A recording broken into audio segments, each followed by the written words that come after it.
What's going on, guys? So different type of video today, and anything is better than nothing when it comes to your goals, and that's what this video is about. You already clicked on it, but this goes for everything in life, but I'm going to relate it back to working out and the gym because that's why most of you guys follow me.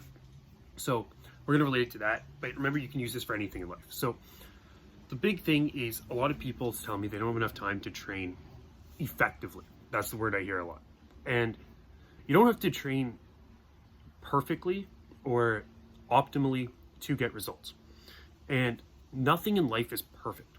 And that's something that people need to start to understand, is that it doesn't matter what you do in life, you're very rarely going to have an optimal situation. If you are doing something for a living, let's say you're an athlete, then yes, you have an optimal situation to train and get the best results. But things can still screw up. You still have family, you still have other stressors in life, and sometimes things just don't go the way that they're planned. So let's say that you're in a situation and you cannot go to the gym every day. First of all, you don't have to go to the gym every day. You can get great results training 2 to 3 days a week. And I'm just going to be honest with you. I know people that get great results training 2 to 3 days a week. And honestly, even if you don't have the time, I always say you always have the time to do what you want to do. But there are situations in life where there's other things that are more important. Let's say you really can't take an hour a day to go train. What can you do? Well, waking up in the morning and when you get out of bed and you can get down, you can stand up and you can do 50 bodyweight squats and 20 push-ups. That would take you 5 minutes. And that is better than nothing. There's never an excuse to not get fitness into your life or anything that's one of your goals. So, and that's something that I really, really believe in. Sometimes it's not going to be optimal. So let's take this when the last 3 months, or the last few months, obviously nothing has been optimal. Gyms were closed, lots of shit going on. People were very, very resourceful. I talked to people like they were training in their basements. They were using like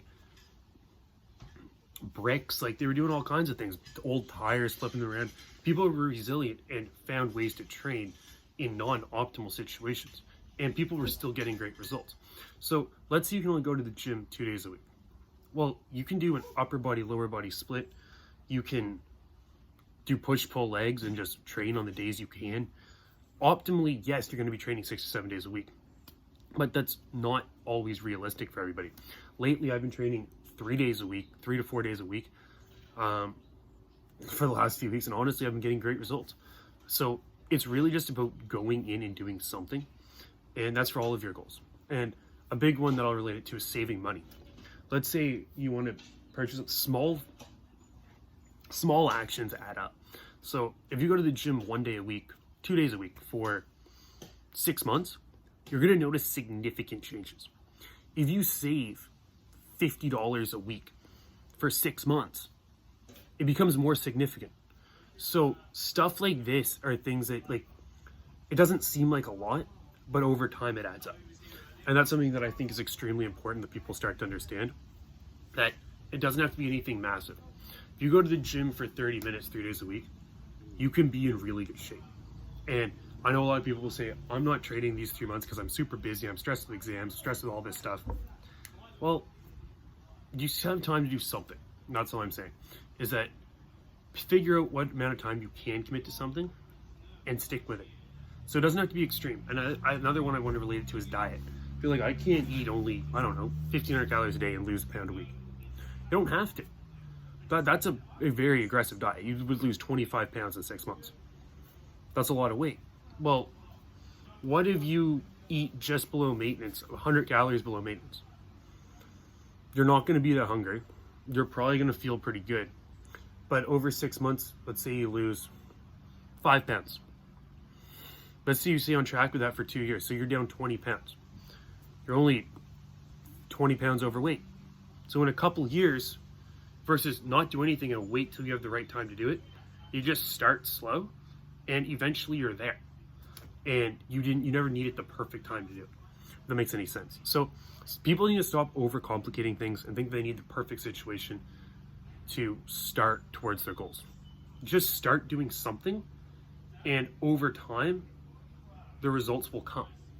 And yeah, they're not gonna, if you're doing only a tiny little bit, you're not gonna get the craziest results in the world, but it's still better than nothing. And that's really what I want to get across, is that do something. Do something every day to get closer to your goals, and eventually you're gonna get there. And as you start to see yourself getting closer, typically you start to work at them a little bit harder. Like if you're saving money to buy a house, I don't know, and you're saving $50 a week. Okay, not very motivating, but let's say you finally save up, I don't know, $2,500. Then you go, you know what, I can probably do $100 a week. Sorry, I spelled out. Okay, I can probably do $200, 120, whatever the number, it doesn't matter. But you see my point. Over time, as the goal gets closer, you start to see the results. Typically, you start to take it more seriously. So from the gym, go to the gym, never worked out before, you're training 2 days a week, bench pressing 95 pounds. One day you go in, you bench press 115. Then you bench press 135. And then you go, you know what? Holy crap, this is fun. I actually feel pretty good. And you start going 3-4 days a week.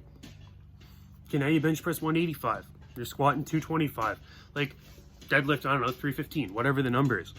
And over time, you start to enjoy it more and you start to see the results more.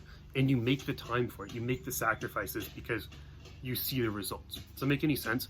Going all in on something when you don't have any results to show for it yet is extremely difficult. It's kind of like if you're trying to diet and you're 100 pounds overweight and you're eating 1,800 calories a day and you lose 5 pounds a week, or you lose a pound a week, that's not very motivating. But as you get closer to your ideal physique, you start to diet a little bit more aggressively because you appreciate the results you've already gotten. Does that make any sense? Hopefully it does. So anyway, that's all I want to say on that, is just do something to get close to your goals, and you'll be thankful that you started today and didn't wait 3 months because it wasn't the perfect situation. So anyway, that being said, I appreciate all the support. Please like this video if you did enjoy it.